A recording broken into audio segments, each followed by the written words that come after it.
Muy buenas tardes.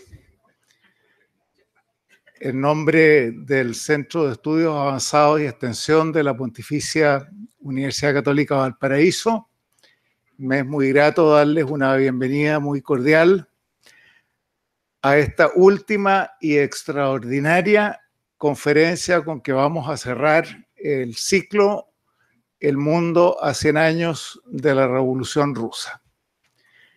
El programa es el siguiente. Va a presentar a nuestro conferencista, don Joshua Rubinstein, quien ha venido especialmente de Estados Unidos, la directora de Columbia Global Center Santiago, Karin Poniachik, y después de la conferencia va a decir unas palabras de cierre nuestro rector, a quien saludo especialmente, el profesor Claudio Elortegui.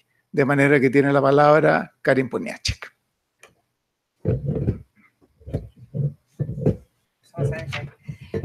Gracias, Manfred. Gracias al rector, que son los dueños de casa.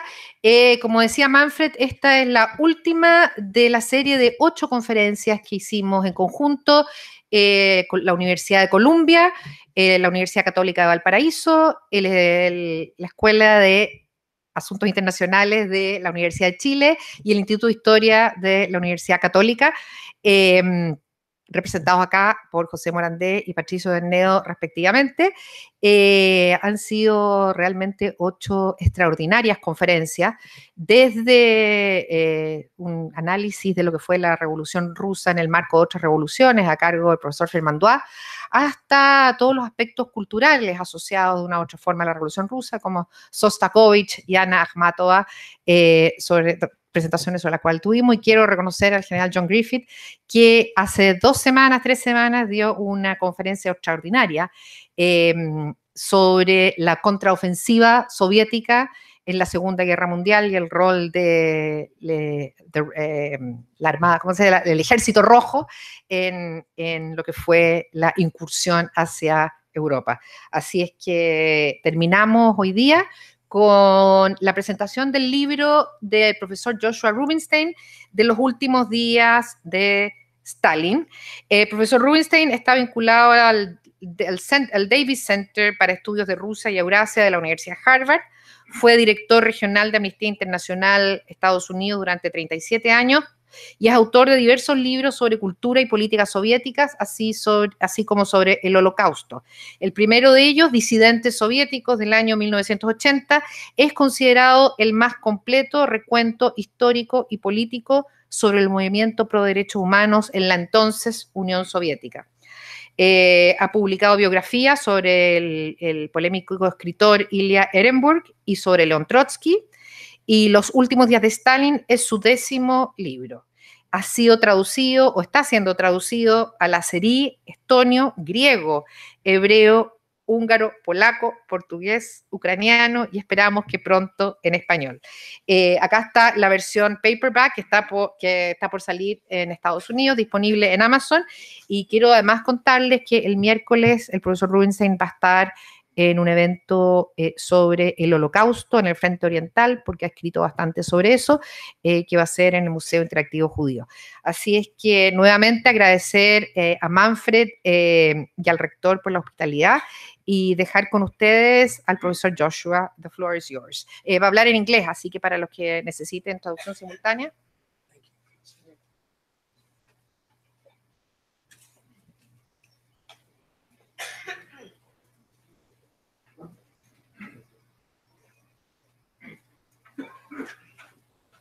Everyone can hear me. Wonderful. I want to begin by thanking Karin Poniachik and her colleagues at the Columbia Global Center and our partners here at the Catholic University of Valparaíso for arranging my trip. It means a lot to me to visit Chile, a lot to me and my wife. As you heard, I worked at Amnesty International for 37 years. So it's especially meaningful to visit Chile, a free and democratic Chile. So I want to begin by acknowledging that. Our topic today is the last days of Stalin. Joseph Stalin died on March 5th, 1953. He died at an unusual moment in history. A new American president had been elected in November 1952, the first Republican president in 20 years, General David Eisenhower. Eisenhower and his principal foreign policy advisor, John Foster Dulles, came to office with the commitment not just to contain communism, but to roll back communism. That, they said, was their goal. A very explicit anti-communist goal. And then all of a sudden, Stalin died. And the question arises, what could have been accomplished in the wake of Stalin's death in the spring of 1953, when new Soviet leaders, Georgy Malenkov, Nikita Khrushchev, Lavrentiy Beria, took power after Stalin's death. That's the political context in which he died and in which Western leaders confronted this new and unexpected situation. Now, why did Stalin's death take the world so much by surprise? No one knew any details about Stalin's health. He was generally believed to be 73 years old. In fact, he was 74. In the early 1920s, after the Revolution, he changed his birth date from 1878 to 1879. No one knows for sure why. Maybe he wanted to have the same birth year as Leon Trotsky, who was also born in 1879.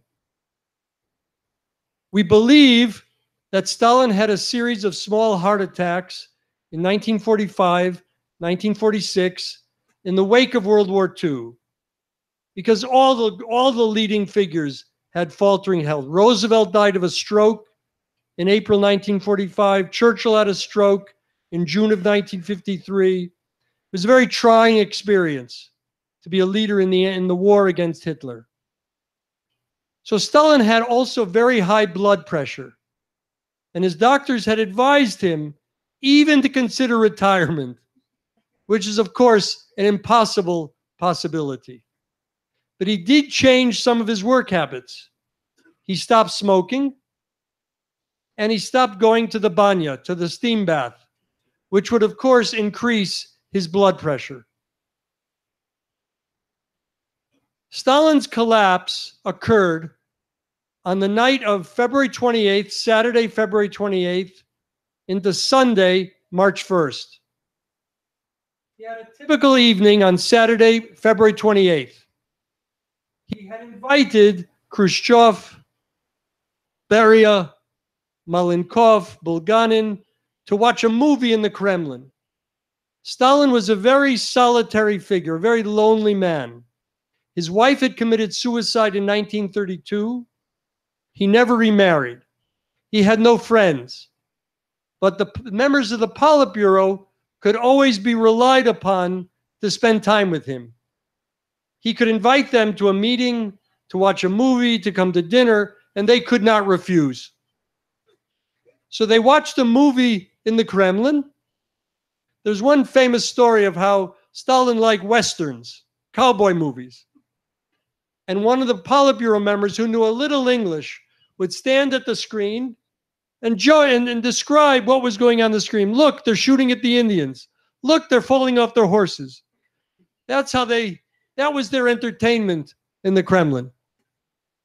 So they watched the movie together in the Kremlin, and then Stalin invited them for dinner at midnight at his dacha, his country home outside of the Kremlin, 10 miles outside of Moscow in Kuntsevo.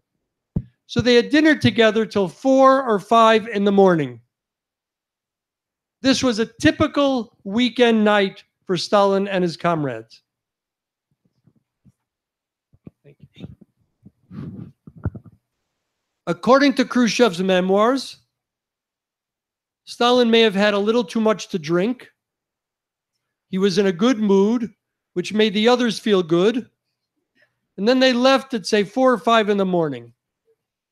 Typically, Stalin would sleep until 11 in the morning or 12 noon, at which point he would ring a bell, and his guards would bring him the newspapers, would bring him tea, some breakfast.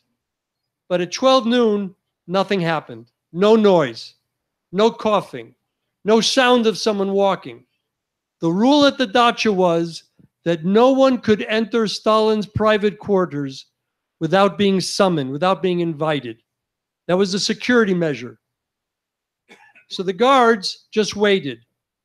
As the afternoon wore on, they heard nothing from Comrade Stalin. By 10 o'clock at night, they were so nervous, so anxious, that they asked an older woman who was a maid who had worked for many years at the dacha to go into the private quarters to see what was happening to Comrade Stalin. She found him on the floor. He was semi-conscious. He had soiled his pajamas. He smelled of urine. She summoned help. The guards came, lifted him off the floor, and then began calling the other members of the government. They did not call the doctors. They tried to reach Malenkov and Beria, and they only reached the dacha at 2 in the morning. According to Khrushchev's memoirs, Stalin was asleep. And they couldn't tell the difference between a man who was sick, who'd had a stroke, and a man who was just sleeping normally. So Beria berated the guards. He was angry with the guards for sounding the alarm when Comrade Stalin is okay. He's sleeping. So they left. The guards remained anxious and worried. And they began making more calls at 7 in the morning. Then the doctors were called. So that's already March 2nd, the morning of March 2nd. By that time, Stalin had probably been sick for as long as 18 hours or 24 hours. No one knows for sure.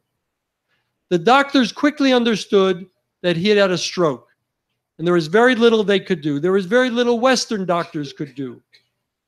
They brought X-ray machines. They treated him with leeches on the back of his ears, thinking that if they drew blood, this would reduce the blood pressure, and maybe that would help him recover. But he was only occasionally conscious, could gurgle, could point. So they understood the transition was starting.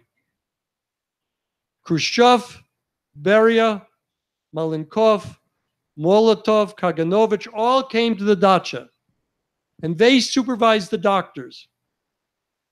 Now, Stalin died, he collapsed at a very sensitive moment, because just 6 weeks before, on January 13th, 1953, the Soviet press, Pravda, had announced that there had been a conspiracy of doctors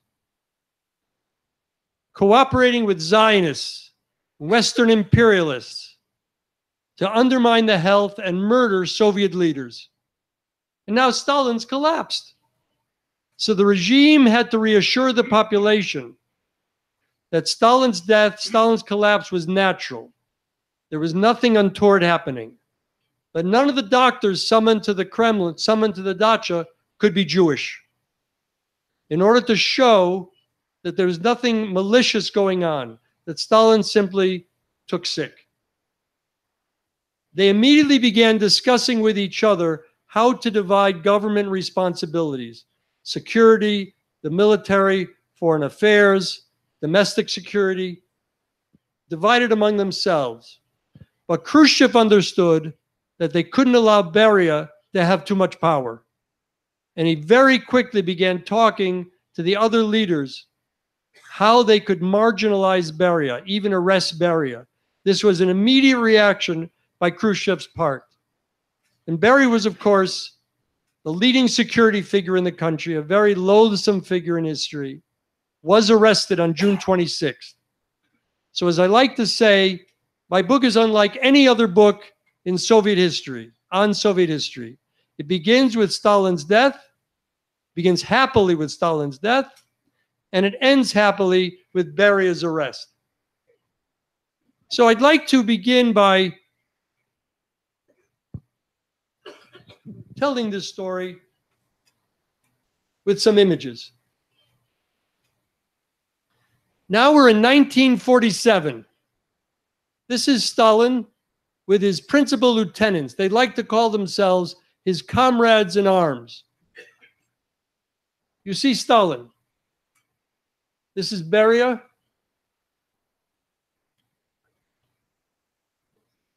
I'll do it with my finger. Beria, Lavrenti Beria, the security chief, famous for his pince nez. Lazar Kaganovich, the only Jew at that level of power in the Politburo. In the 1930s, when Stalin would leave Moscow, Kaganovich took over government responsibilities. So he was a very close comrade of Stalin's. This is Georgy Malenkov. Georgy Malenkov, who was the second in command. And people thought he would succeed Stalin. This is the famous Vyacheslav Molotov, the longtime foreign affairs foreign minister. You all remember the Ribbentrop-Molotov Pact on the eve of World War II. That's Molotov. Comrade Stalin. This is Alexei Kuznetsov, the party leader in Leningrad. This is Alexei Kosygin, who many years later succeeded Khrushchev in 1964 with Brezhnev and Podgorny. And this is Nikolai Voznesensky, who was in charge of economic affairs with Stalin. And Klement Voroshilov, a longtime comrade of Stalin, who first made a name for himself during the Russian Civil War as a military commander. He led the Red Army in the fight against Finland in the Winter War of 1939-1940. He was totally incompetent. He was removed from any power or authority in the army, but he remained at this level of prestige. Now, why do I share this photo with you? 1947. In 1949, Alexei Kuznetsov and Nikolai Voznesensky were arrested, and they were executed that year. In 1949, Molotov's wife was arrested. He was forced to divorce. They were forced to divorce by Stalin, and she was sent into exile in Central Asia. His comrades in arms, his lieutenants, his closest accomplices, all understood they were also his potential victims until the day he died. Now, this is 1952 in January, on the anniversary of Lenin's death. Again, Stalin is in the middle, and these gentlemen, they're all men, are in a particular place of the hierarchy.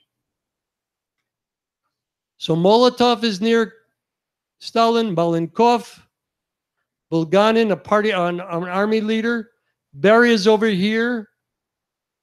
All the way to the side, Nikita Khrushchev.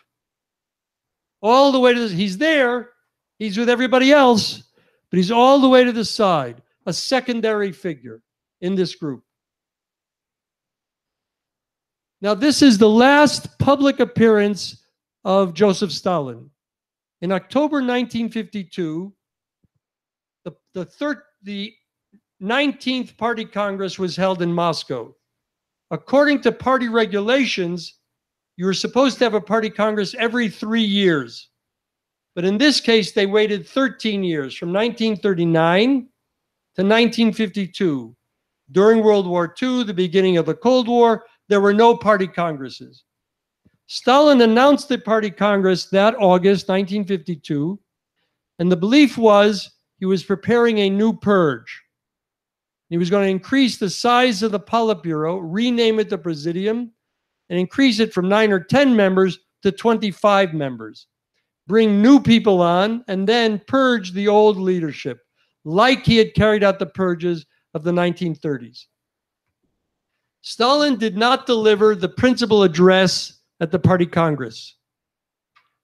Usually, he did it from the 1920s on. He always gave the principal report of the Central Committee for 4 or 5 hours. He was no longer physically strong enough to deliver such a speech. So he only spoke for 10 minutes. According to Khrushchev's memoirs, he slurred his speech. He had trouble getting through the 10-minute speech, and they understood his health was faltering. Malenkov gave the 5-hour speech, but Stalin sat through the speech the whole time on the platform. This is a picture of Stalin from the time of the Party Congress that could not be published in the Soviet press because he doesn't look very commanding. He looks old, he looks tired. So this picture was found in the archives, but it was not published in the Soviet press at that time. Now, I mentioned earlier that Stalin's death was preceded by the announcement of the doctor's plot. The doctor's plot occurred on January 13th. For the next few weeks, the Soviet press was filled with propaganda against Jews. No one knew where this was headed. No one knew what the denouement would be. I'm sharing with you a caricature from the Soviet press, from the Soviet newspaper Crocodile, which was a satirical news magazine, a monthly. So you'll notice that behind the mask of a benign, kindly professor type is the image of a very malicious Jewish figure with claws for hands, with gold falling from his pockets. This is like Nazi propaganda, just 8 years after the end of World War II. And the Soviet press was filled with this kind of propaganda. So it filled society with dread, with fear. Where was this going? How would this end? No one knew. Stalin died on March 5th. This is the announcement of his death on March 6th. You'll notice his hair looks full. He has the commanding look like Napoleon with his hand in his blouse. And here is the medical announcement assuring the population that he had died a natural death, and the signature of 10 or 11 leading doctors of the Kremlin. None of them could be Jewish, to make sure that nothing malicious had gone on. Now, in Washington, D.C., on the day after Stalin's death, a restaurant in Washington announced free borscht in celebration of Stalin's death. I'm very grateful to my editors at Yale University Press for finding this photograph. Now, this is the first picture to appear in the Soviet press of a dead Stalin.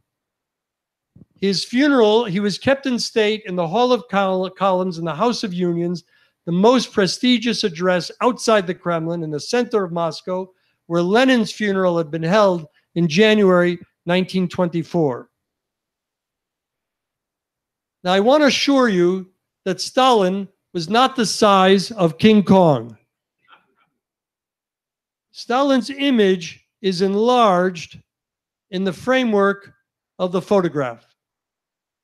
And the image of his heirs, his lieutenants, is diminished in relation, in proportion to Stalin. He was actually about 5 feet, 5 inches tall in feet. I don't know, in meters. He was not a very tall man. Plus, these gentlemen are appearing, his lieutenants, his heirs, in the order of their importance. It was collective leadership, but Malenkov is first among equals. Primus inter pares. Malenkov, Beria, Voroshilov, Bulgana, Kaganovich. Here's Mikoyan, Anastas Mikoyan. And here's Khrushchev all the way in the back again. I think from a historical point of view, I'll remind you that when President Kennedy was killed in November 1963, Mikoyan represented the Soviet government in Washington. So this is the first time Stalin is shown dead in the Soviet press. Now, what's interesting about this photograph is all the flowers. All the cut flowers in the country were requisitioned to be brought to Moscow to honor Comrade Stalin.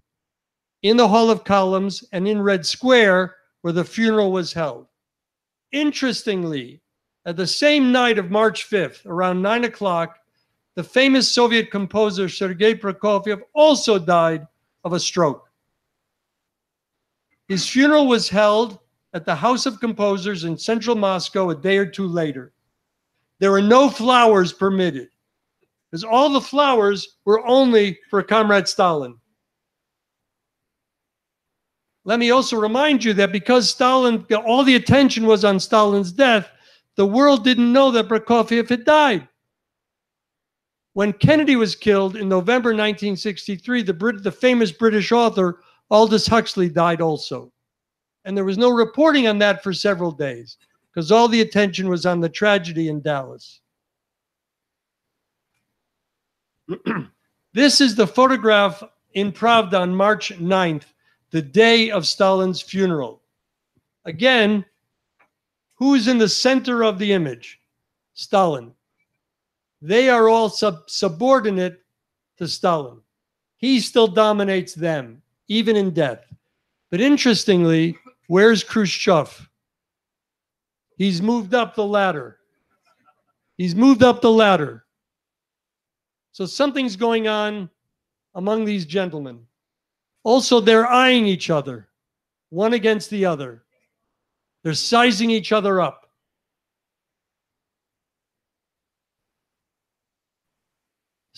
Stalin was honored in state for 3 days. March 6th, 7th, and 8th. Crowds went through the streets of Moscow, hundreds and hundreds of thousands of people, converging on the Hall of Unions to view the body. Years later, Khrushchev admitted that over 100 people were trampled to death. We believe the figure was higher. There were also casualties in Leningrad and in Tbilisi, his home republic of Georgia. But no one knows for sure how many people died. It wasn't because anything malicious happened. The regime was simply not prepared for the size of the crowds, and so people were trampled to death. This is another picture in front of the Bolshoi Theater. The House of Unions is over here. You can see it's a cold, snowy March winter day in Moscow. This is Stalin's daughter, Svetlana, with her husband, Yuri Zhdanov, and a military aide inside the House of Unions. She had a very tragic life. She died recently. You know, she defected from the Soviet Union in 1966 to India, came to the United States, had remarried, had a child. She was a very well-educated, intelligent woman, but she was emotionally very unstable. She had a very tragic life, not surprisingly. This is Stalin's son, Vasily, and his wife. Vasily Stalin had been promoted in the Air Force to being an officer in the Air Force, and Time magazine even carried his photo on the cover in 1951 as if he was being prepared to succeed Stalin. In fact, he was a complete drunk. And Stalin personally had to retire him from the Air Force, demote him because of some very dangerous mistakes he made with airplanes. He was arrested several weeks after Stalin's death and sent to a labor camp for corruption purposes. He died within 10 years of cirrhosis of the liver. Now, this is the casket being carried out of the Hall of Unions. It would be put on a cortege and taken to the Red Square on March 9th, the day of the funeral. And you'll notice that again, Malenkov's in the front, Beria is in the front, Khrushchev is back here. They're all in a particular order. You can always tell Beria from the glasses and the funny hat. Now, this picture has some historical significance. They're walking behind the casket in the streets of Moscow. Molotov, Bulganin, Kaganovich, Voroshilov, Malenkov, Beria, Khrushchev. But who's this gentleman with the Asian features, the Chinese gentleman? Zhou Enlai. Zhou Enlai. Mao Zedong stayed in Beijing. His wife was in Moscow getting medical treatment. She went to the House of Unions to pay tribute to Stalin. But Mao Zedong did not come to Moscow. Zhou Enlai was not asked to stand with communist leaders from other countries in Eastern Europe, for example. He was always with Soviet leaders. So he was given special privileges throughout these days of mourning.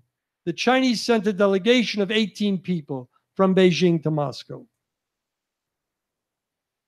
This is Prague, Wenceslas Square, on March 9th, the day of Stalin's funeral. There were similar crowds throughout Eastern Europe and the capitals of Eastern Europe, hundreds of thousands of people. They were not there by invitation. It was clear they were brought there by coercion to mark Stalin's death. We're told that in Tirana, Albania, the entire adult population of Tirana was told to convene in the central square of Tirana, go on their knees, and recite a 2-hour tribute to Stalin. That was the mood in Eastern Europe in March of 1953. Now, this photograph is very interesting. This photograph appeared in Pravda on March 10th, the day after Stalin's funeral. So here we have Stalin, Mao, and Malenkov. So who's the new leader going to be? Who's the equal with Comrade Stalin and Mao? Georgy Malenkov. But here's the real photograph. In February of 1950, a year after, within months after the Chinese Revolution, Mao comes to Moscow to sign the Sino-Soviet Friendship Treaty. Here's Andrei Vyshinsky, who by then was the Soviet foreign minister, the famous prosecutor from the Purge trials in the 1930s, signing the treaty. Here's Stalin, here's Molotov, here's Voroshilov, here's Khrushchev, here's Malenkov to the side. But here's the photo as it appeared 3 years later in the Soviet press. A very awkward, artificial distortion of the real photograph. Everyone remembered the real photograph from 3 years earlier. And here's Malenkov consigning his colleagues to the memory hole, George Orwell's memory hole. They were very angry with Malenkov for adopting a Stalinist method. Stalin did this to Trotsky and others when he was ready to kill them, when he was disappearing them. But this was collective leadership. And here's Malenkov resorting to this kind of trick. So he was very quickly demoted in retaliation for doing this. This is the last photograph I'll share with you. Now we're back in the United States, in Washington. Stalin died on March 5th. This is April 16th, 1953, 6 weeks after Stalin's death. President Dwight Eisenhower, makes his famous The Chance for Peace speech. This was his first public speech to the American people, to the Soviet leaders, about a new way forward. It was one of his 2 most important speeches during his 8 years as president. This speech and his valedictory speech. And he had the same theme, that the Cold War, the buildup of armaments, is too expensive. That it's robbing us of the ability to build hospitals, to educate our children, to develop agriculture. And he said a jet costs so much money, a naval ship costs so much money, and there are better ways to spend money. And he made an offer to the Soviet leaders that they should work together to try to find a way to reduce armaments and improve relations. Now, he gave this talk in Washington to the American Society of Newspaper Editors. The speech was widely publicized and widely and well received as an important gesture to Soviet leaders. But the backstory was that Eisenhower was under pressure from Winston Churchill, who is now the prime minister in England, to go meet with Soviet leaders to work out a better arrangement over Korea, over the division of Berlin, over the buildup of armaments. But Eisenhower was refusing to meet with them. 2 days later, John Foster Dulles gave a speech to the same audience in Washington, the Association of American Newspaper Editors. He delivered a much more belligerent speech, challenging the Soviet leaders and reminding them they could never attack the United States. The United States was much stronger from a military point of view, from an economic point of view. Next was startling. The speech was on April 16th. On April 25th, the Soviet press reprinted Eisenhower's speech word for word, without sarcastic commentary, without editing, along with a serious commentary where they agreed, where they disagreed. The speech included Eisenhower's charge that Stalin was responsible for the division of Europe and for the occupation of Eastern Europe. They left that in the speech. They gave the Soviet population the opportunity to decide for themselves what were Eisenhower's intentions. The State Department in Washington, the embassy in Moscow was totally taken aback, totally surprised by the translation of the speech appearing in the Soviet press. It was a clear indication that the Soviet leaders were open to some kind of dialogue, some kind of negotiation. But Eisenhower hesitated, and John Foster Dulles was absolutely opposed to any kind of negotiation with the Soviet leadership. At the end of June, and in fact on June 16th, we had the revolt in Berlin, in East Berlin, in East Germany. There were actions, violent actions, in hundreds of East German cities, not just in East Berlin. And it required Soviet forces to put down this revolt. Not at the scale of Hungary in '56 or Prague in 1968, but still a very violent suppression. That made it impossible for Western leaders to sit down with Soviet leaders for another year. So the lingering question after Stalin's death, was this a missed opportunity? I believe it was. I believe something could have been accomplished if Eisenhower had gone to Helsinki, gone to Geneva, gone to Stockholm to meet with the new Soviet leaders. They seemed to be making all kinds of gestures inside the country, in Korea, in Berlin, indicating to Western leaders they were ready to talk. But Eisenhower and the American leadership was not ready. What could have been accomplished, no one can say for sure. And I don't want to go into an exercise in counter history. But I think that has to be considered when we think about the death of Stalin and the legacy of the death of Stalin. Keep in mind, Khrushchev, within a year, asserted his power, his authority, and became the leader of the country. And for a decade, there was a period of reform, of outreach to the West, of cultural reform, of cultural thaw. Karen mentioned I wrote a biography of Ilya Ehrenberg. Ehrenberg wrote a novel, The Thaw, Ottepel in Russian, to introduce one word into the Soviet vocabulary, thaw.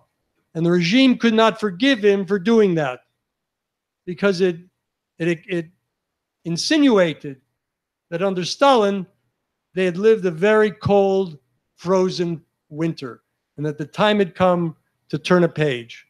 And Khrushchev was always angry with Ehrenberg for inserting that one word into the country's vocabulary. Then Khrushchev was overthrown in '64, and we had another period of repression under Brezhnev. And then Gorbachev comes to power. We have a period of very dramatic reform, of openness, of glasnost and perestroika. The Soviet Union collapses. And now what's happened? We have again a period of repression, of authoritarianism, but a completely different context. So I'd like to end my talk with that remark. I'm sure you have questions or comments or objections you'd like to share with me. We have a translator, and so it's important that we hear your question. The translator, for my benefit, if you ask in Spanish, so that I can understand it. Thank you very much.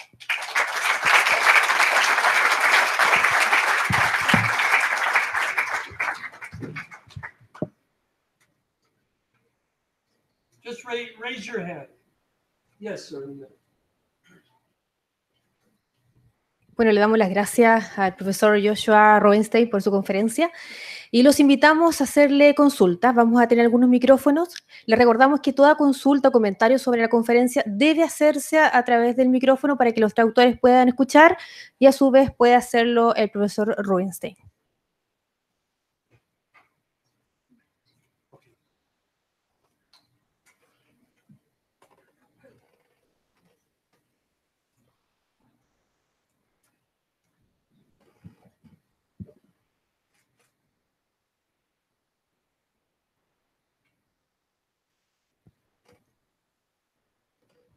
Here comes the microphone. Okay.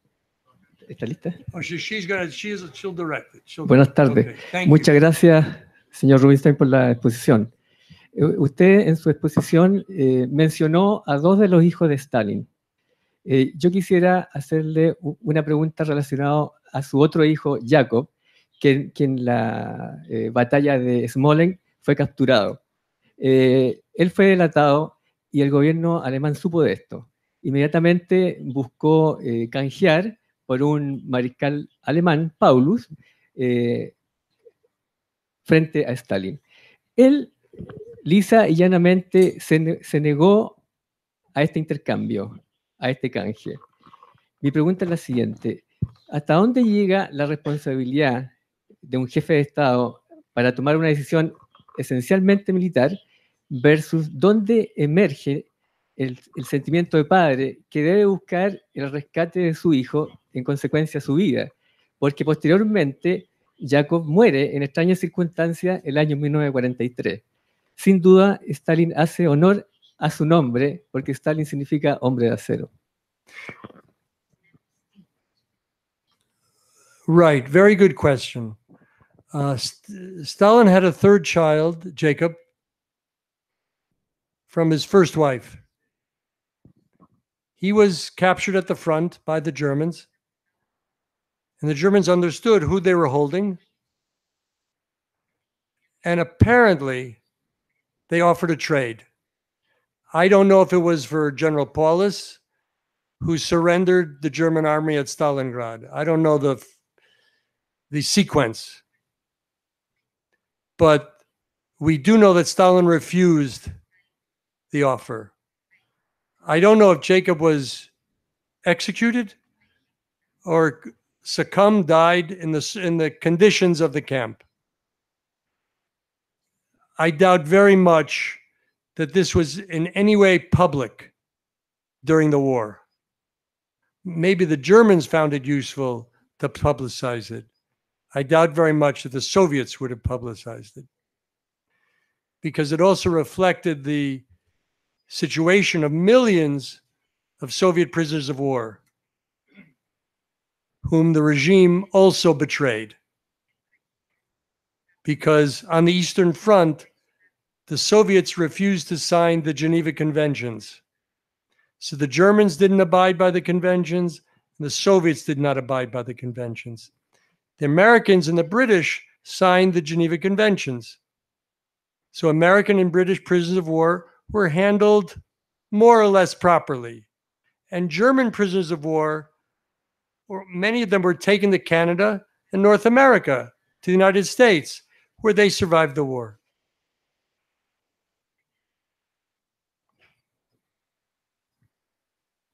Yes. Señor Rubinstein, buenas tardes. Buenas tardes. Usted dijo que trabajó durante 37 años en Amnesty International. ¿Alguna vez esa organización tomó la iniciativa de condenar a los líderes soviéticos por crímenes contra la humanidad? Sin necesidad de remontarnos a la época de Stalin, recordemos que bajo el gobierno de Mikhail Gorbachev, en 1989, se reprimió de forma brutal a poblaciones en Lituania y en otras repúblicas de la Unión Soviética. Entonces, repito, ¿alguna vez Amnesty International tomó la iniciativa de condenar a los jerarcas soviéticos por crímenes contra la humanidad? Esa es mi pregunta. Yes. Amnesty International drew and draws its mandate from the Universal Declaration of Human Rights. So since Amnesty was founded in 1961, we do our best to report on countries around the world in every region and apply a single standard when it comes to holding prisoners of conscience and against torture and against the death penalty. So we always had plenty to say about Eastern Europe, Soviet Union, Latin America, Africa, North and South, Asia, the United States. We played no favorites. We pulled no punches.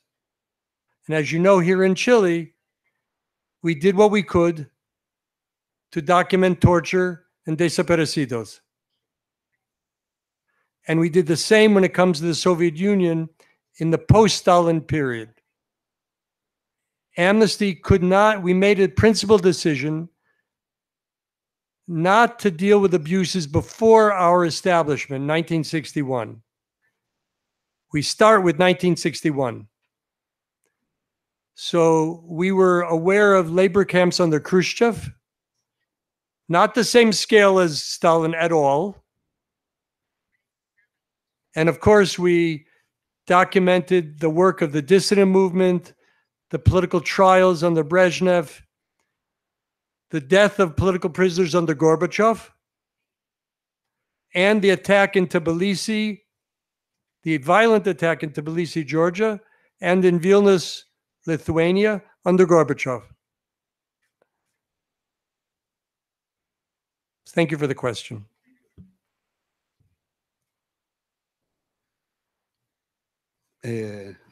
Buenas tardes. Buenas tardes. Usted dijo en relación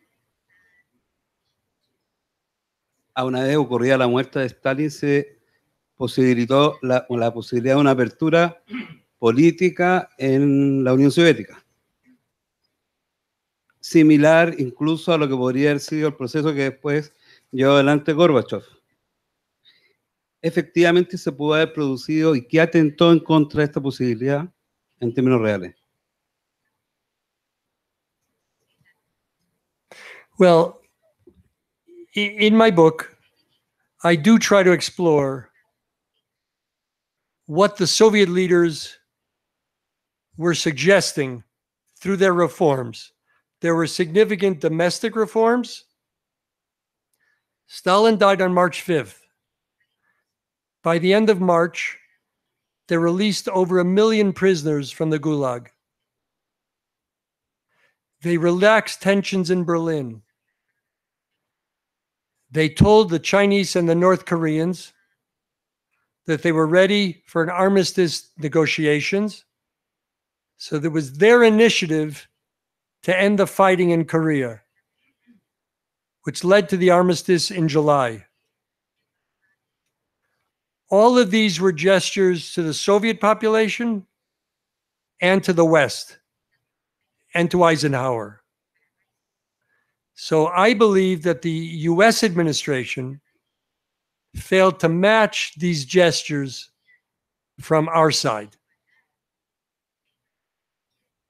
It's very hard to compare this to Gorbachev, but I will remind you that Reagan, who came to office as an anti-communist, accepted the challenge of Gorbachev to negotiate reductions in nuclear arms.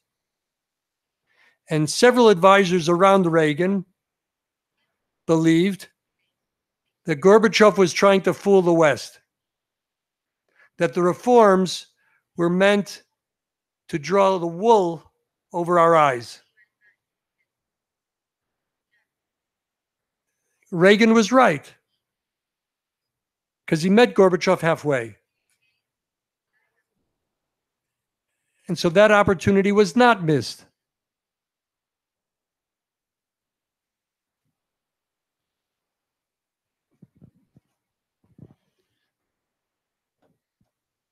Quisiera hacerle una pregunta en relación a quién podría haber sido el sucesor.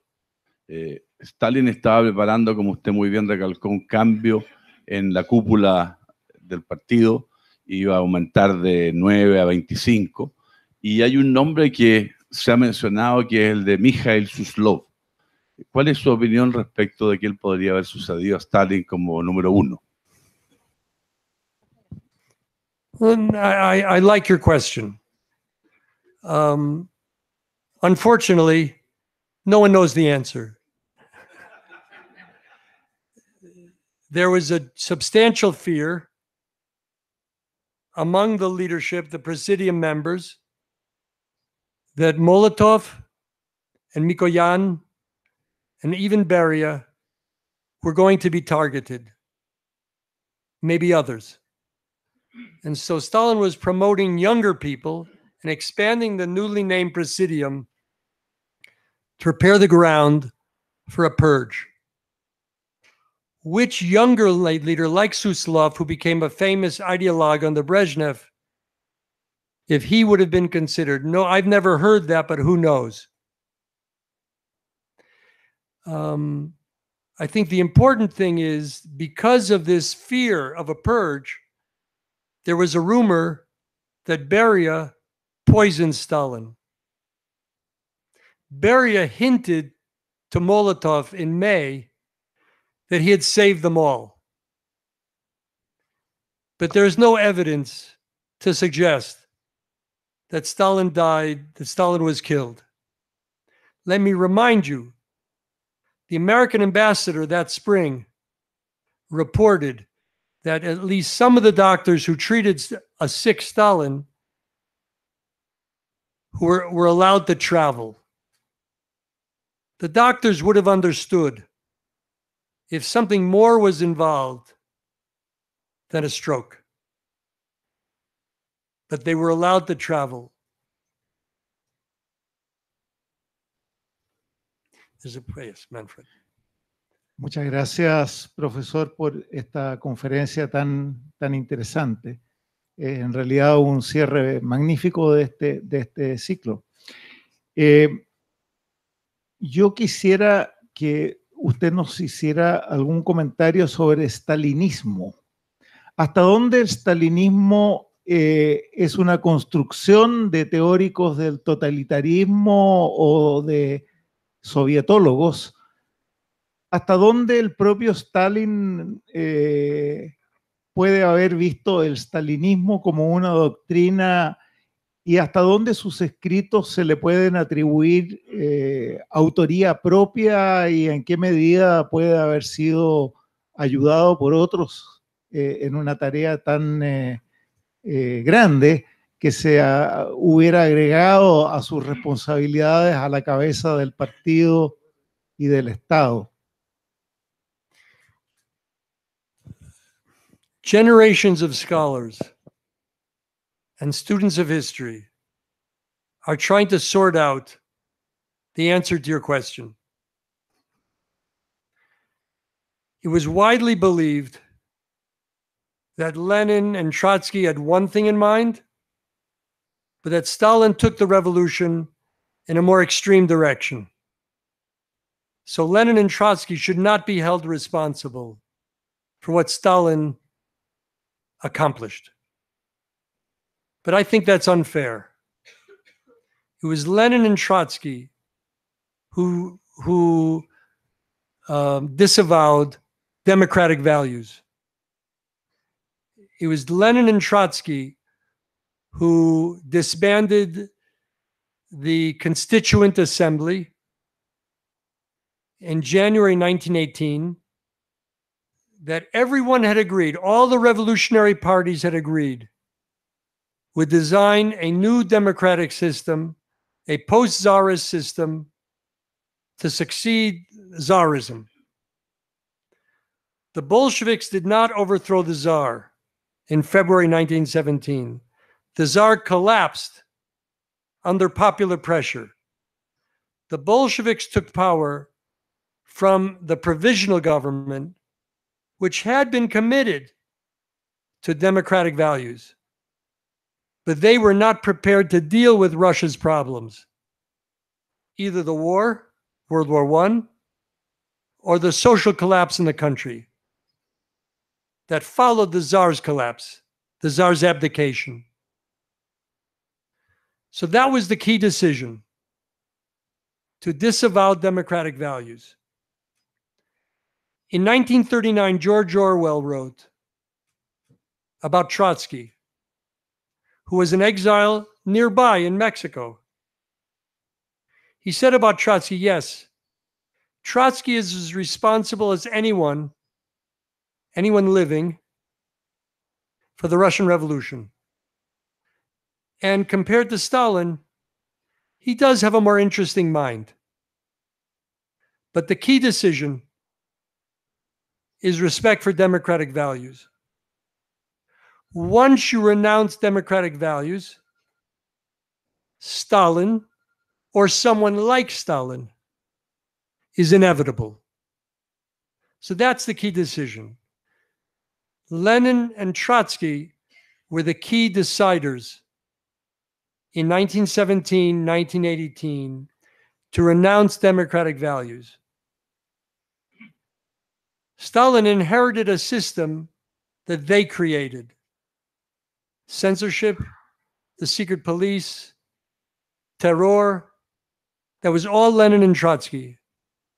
But of course, Stalin took it in a more sinister, extreme direction. I doubt very much that Lenin would have killed other Bolshevik leaders the way Stalin did in the 1930s. I absolutely believe that Trotsky would never have killed the leadership of the Red Army in the 1930s. He helped create the Red Army. So Stalin was personally a monster, on top of being an extreme ideologue. That's how I would put it. Please. Buenas tardes, profesor. Congratulations.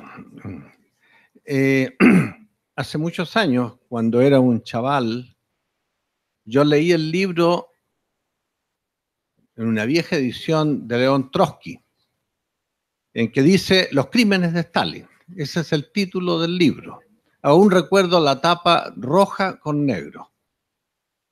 Según Trotsky, los primeros se asesinó a los nobles, después a los aristócratas, después a los tecnócratas que ayudaban a los aristócratas, y finalmente a los troiquistas, y que la suma de los muertos en las purgas habría sido 20 millones. Siempre me asombró esa cifra. Quisiera saber, usted que ha estudiado mucho sobre esto, ¿cuánto fue aproximadamente lo que las purgas asesinaron? Gracias. Yes. After the collapse of the Soviet Union, already in 1988, the Memorial Foundation Society was established in Moscow with the goal of documenting the crimes of Stalinism and the broader atrocities in the Soviet Union. And I know some of the leaders of Memorial Society, and they used to joke that Western reporters would call every day and ask, do you have a number for us? How many did Stalin kill? Memorial believes that the number of politically related deaths is around 18 million. It is not 30 million. It is not 50 million. 18 million is terrible enough. This is separate from the deaths and the casualties of World War II, to which Stalin bears some responsibility because of the pact and because of the way he conducted military strategy in the first 2 years of the war. One of the dimensions of my book, which I did not discuss earlier, was how the Western press treated Stalin's death. I read the obituaries in the United States, in England, and France, for example. And they often treated Stalin with respect, because he died 8 years after the end of World War II. And there was still a residual respect for Stalin as a wartime leader. And I think it's very disappointing to read these obituaries today, because there's a little too much sympathy, but a little too much sympathy. The words terror, labor camp, gulag did not appear in these obituaries. Of course, they didn't know what we knew now, but they knew enough.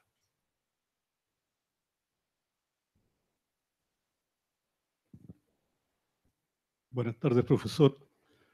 Quería hacer un comentario a propósito de las reacciones populares a la muerte de Stalin, ¿no? Me parece a mí que es necesario distinguir entre lo que sucedió en la Unión Soviética y lo que pasó en los países de Europa Central. Y al respecto recordé un comentario que hace Solzhenitsyn en un libro en el cual él relata, estaba relegado después de cumplir su pena, ¿no? Después de la guerra. Estaba relegado en un pueblito pequeño en Kazajstán, ¿no? Haciendo clases de matemáticas, ¿eh? Y él se enteró de la muerte de Stalin, lo cual naturalmente lo alegró mucho porque le significaba a él la posibilidad de volver a Moscú, ¿no? Y reiniciar una vida normal. Sin embargo, a su sorpresa, la reacción fue absolutamente diferente, ¿no? Y él comenta ahí cómo lloraban las señoras, etc. Bueno, de alguna manera eso también se refleja en estas multitudes que se vieron en Rusia a la muerte de Stalin. Yo creo que lo que se pierde de vista, porque estamos muy influidos por el comentario de las atrocidades de Stalin, pero se pierde de vista que Stalin fue el gran triunfador de la guerra, ¿no? Asumir que fue el ganador, ¿no? O que fue gracias al cual Alemania en definitiva fue derrotada, pero la verdad que el país que llevó el peso de la guerra y quien derrotó realmente a Alemania fue la Unión Soviética. Y la persona que aparecía encarnando delante del público de la Unión Soviética este triunfo era el pueblo soviético, ¿no? Ahora, la guerra fue tremenda y nosotros no podemos medir ni pesar lo que significó para la Unión Soviética, ¿no? Yo creo que hoy día hay bastante acuerdo sobre que las víctimas totales fueron 26 millones de personas, ¿no? Bueno, 26 millones de personas no se olvidan en 8 años, ni se olvidan en 50 años. Yo creo que hasta hoy día, si hay algo que explica la popularidad de Stalin, que según entiendo la segunda figura rusa más popular, si algo explica eso, es la reacción que aún siente el pueblo de Rusia respecto a lo que le significó la guerra. Ahora, distinta es la situación de los países de Europa Central y es comprensible que hayan sentido igual que Solzhenitsyn alegría al enterarse que Stalin había muerto, ¿no? Alemania fue el causante de la guerra, que duda cabe de eso, ¿no? Y fue un país que estaba ocupado militarmente. Pretender que Alemania se le aplicara el mismo tratamiento que a cualquier país de Occidente que haya sido inocente en cuanto a las responsabilidades de la guerra es absolutamente absurdo, ¿no? Alemania fue el causante, fue el que le provocó este daño gigantesco a la Unión Soviética y por lo tanto era lógico esperar que lo que viniera después fuera una ocupación militar, ¿no? Y contra esa ocupación era natural también que Alemania se tratara de sublevar apenas pudiese. Pero la realidad es que la Unión Soviética estaba como fuerza militar no solo en Alemania, sino que en Hungría. Hay que acordarse que fueron 3 los Could I países. ask your question, what your question is? Estoy haciendo un comentario porque voy a llegar parece que tengo que dejar las cosas en claras, por lo menos de acuerdo a mi punto de vista, ¿no? Supongo que aquí no tendremos un totalitarismo staliniano, ¿no? La pregunta mía es por qué en el día de hoy la población de Rusia considera a Stalin todavía como como la segunda figura más popular de la historia rusa, según su punto de vista. Thank you. Thank you. There was widespread grief over Stalin's death in the Soviet Union. The famous dissident Andrei Sakharov was working to build the Soviet hydrogen bomb in March of 1953. In his memoirs years later, he wrote how upset he was that Stalin collapsed and died. The famous 1960s dissident Lyudmila Alexeyeva, who still lives in Moscow, 90 years old, in her memoirs, when she was a woman in her 20s, writes how upset she was, that she was crying. But it's clear that this was not only a simple grief. Stalin was inside everyone. And now he was gone. So it was a mix of fear, of grief, over what was next for the country. The very accomplished Soviet writer Andrei Sinyavsky has a wonderful story, Goodbye Moscow, where he describes his reaction to Stalin's death. He had a good friend. Without saying a word, they went to the basement of their building, they raised a toast, and they went back to their lives.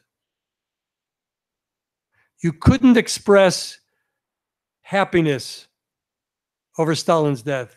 There were many people arrested in the streets of Soviet cities, primarily drunken people who were denouncing Stalin and expressing gratitude that he had died.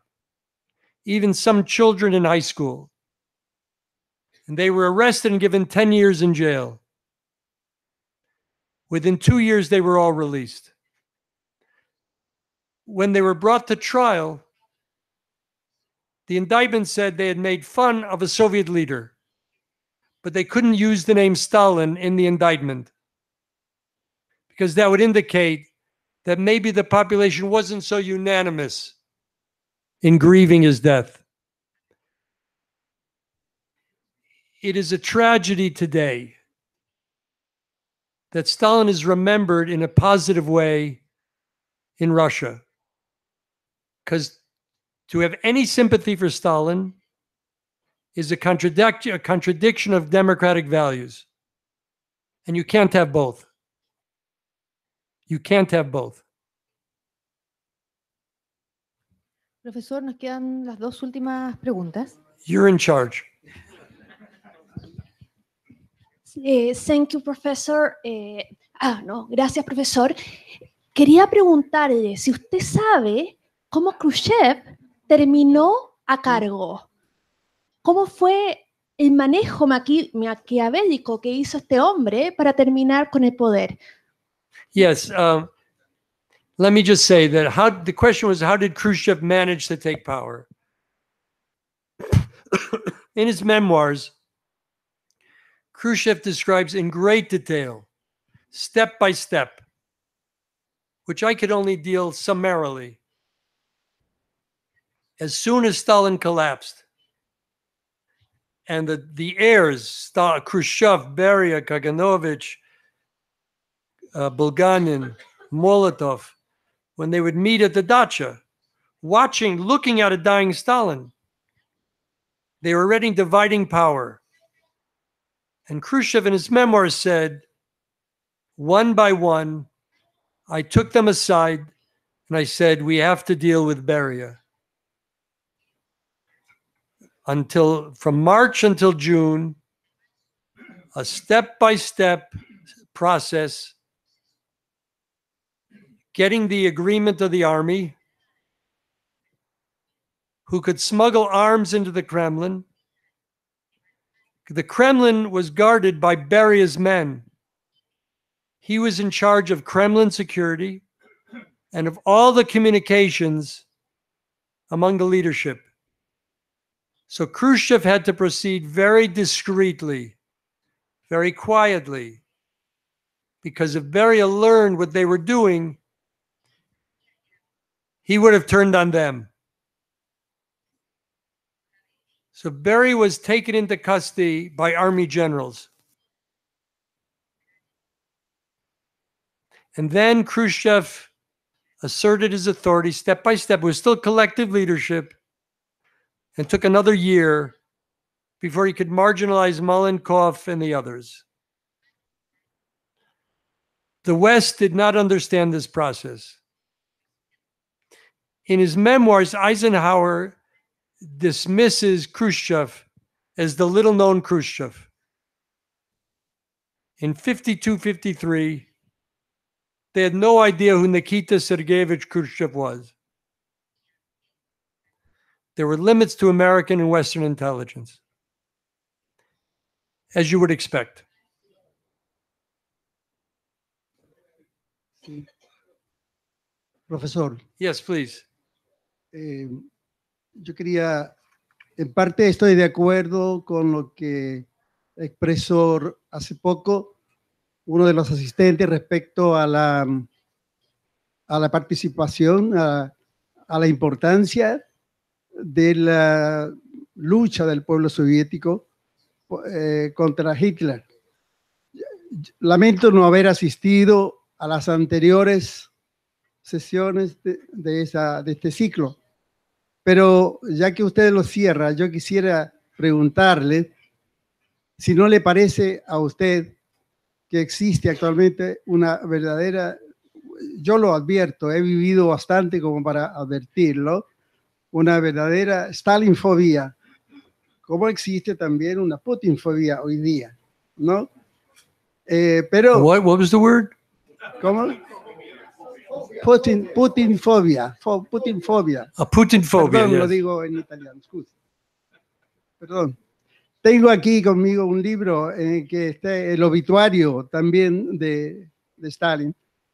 Y entre ellos, aparte de los que usted ha mencionado, uno muy interesante del biógrafo de Trotsky, Isaac Deutscher, que es muy favorable y reconoce. Yo quisiera, aparte de lo que yo pueda pensar o no, yo quisiera a usted preguntarle, ¿es posible que este monstruo no haya hecho algo bueno, algo positivo?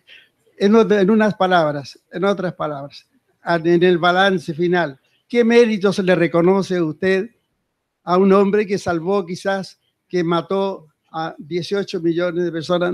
No lo niego para nada eso, pero que tal vez también salvó a muchos millones de personas y salvó quizás la cultura occidental de la amenaza nazi.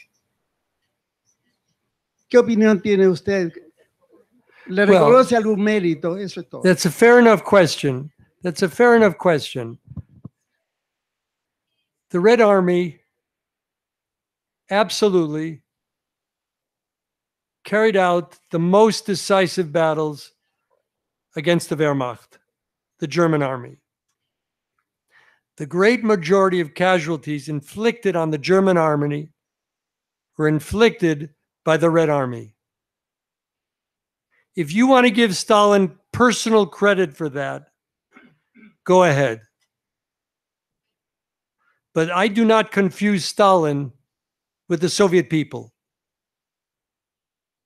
It was Stalin's mistake in the summer of 1939 to create a common border with Nazi Germany.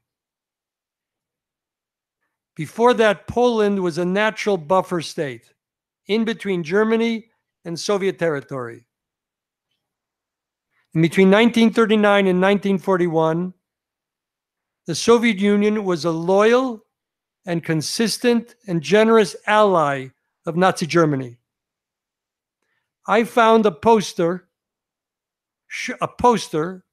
not a photograph, of Nazi airplanes and Red Air Force planes bombing London. That didn't happen. During the Battle of Britain, it was Nazi planes bombing London. Soviet planes did not participate. But the regime celebrated the German attack on England as a joint effort by German and Soviet military officials. During the Battle of Britain, in the fall of 1940, the Soviet government gave substantial assistance to the German Air Force. They let them know about weather conditions in the North Sea. They let German naval ships be repaired at Murmansk, the most northern port above the Arctic Circle. But of course, once Nazi Germany invaded the Soviet Union, the West had to work with the Soviet government, and the Soviet government had to work with the Western democracies. Churchill said he would have had a pact with the devil to stop Hitler. But if you want to give Stalin personal credit for all the work of the Red Army, then you have to hold him responsible for the sacrifice of millions of soldiers who were never allowed to make a strategic retreat. Not 1 inch. When the generals understood, in the wake of the German invasion, when the Soviet Union was not prepared, and when Stalin refused to listen to intelligence reports that Hitler was going to invade. All this is documented. So I don't have the moral formula to decide what good deeds he accomplished. The Red Army accomplished great deeds. The Red Army liberated Majdanek in July of 1944. The first working concentration camp was discovered by the Red Army. The Red Army liberated Auschwitz in January 1945, not Stalin.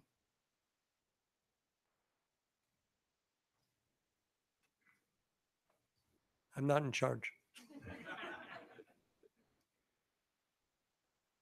Muchas gracias nuevamente, profesor Rubenstein. Muchas gracias. Y para ya ir finalizando este acto, invitamos al rector de la Pontificia Universidad Católica de Valparaíso, señor Claudio Lortegui, acá adelante para decir algunas palabras.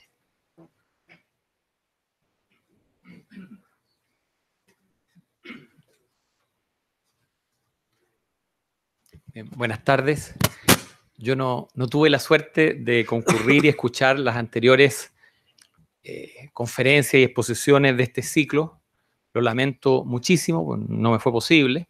Y lo lamento más aún hoy día después de escuchar al profesor Rubenstein, porque las anteriores sin duda fueron de un nivel similar. Me resta solo, en primer lugar, agradecer y felicitar al profesor Rubenstein por esta fascinante conferencia que nos ha dado y por este tan interesante diálogo que ha sostenido con los asistentes a esta conferencia. Yo quiero agradecer también a ustedes, a cada uno de quienes ha asistido, ¿no es cierto?, a este ciclo de conferencias en recuerdo y para analizar a los 100 años, ¿no es cierto?, de la Revolución Rusa, un acontecimiento tan importante en todo el siglo XX y que hoy día todavía tiene efectos en el conjunto de la humanidad. Y celebrar esta iniciativa conjunta de la Universidad de Chile a través del Instituto de Estudios Internacionales. Nos acompaña hoy día su director José Morandé, de la Pontificia Universidad Católica de Chile, a través de la Facultad de Historia y Geografía, Geografía y Ciencia Política. Nos acompaña hoy día su decano Patricio Bernedo, del Ejército, a través hoy día del general de división John Griffiths, y muy especialmente al Columbia Global Center, a su directora Karin Poniachik, que ha sido fundamental en la concreción y en el éxito de esta iniciativa conjunta. Por supuesto también agradecer y felicitar a Manfred Wilhelmi y a todo el equipo de este Centro de Estudios Avanzados y Extensión de la Pontificia Universidad Católica de Valparaíso, que Manfred dirige.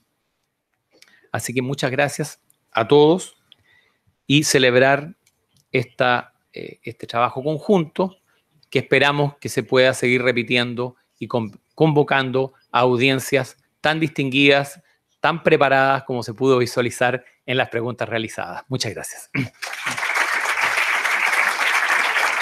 If I may make one final comment of my own, since our program this evening ends the cycle about the Russian Revolution. In the 1950s, Zhou Enlai, whose picture we saw, was asked, what was the legacy of the French Revolution? He said it was too soon to tell. I think the same can be said about the Russian Revolution. Thank you. Bueno, le agradecemos a todos quienes asistieron a esta y a las conferencias anteriores y ahora los invitamos a un vino de honor que se ofrecerá aquí en la terraza al costado. Muchas gracias.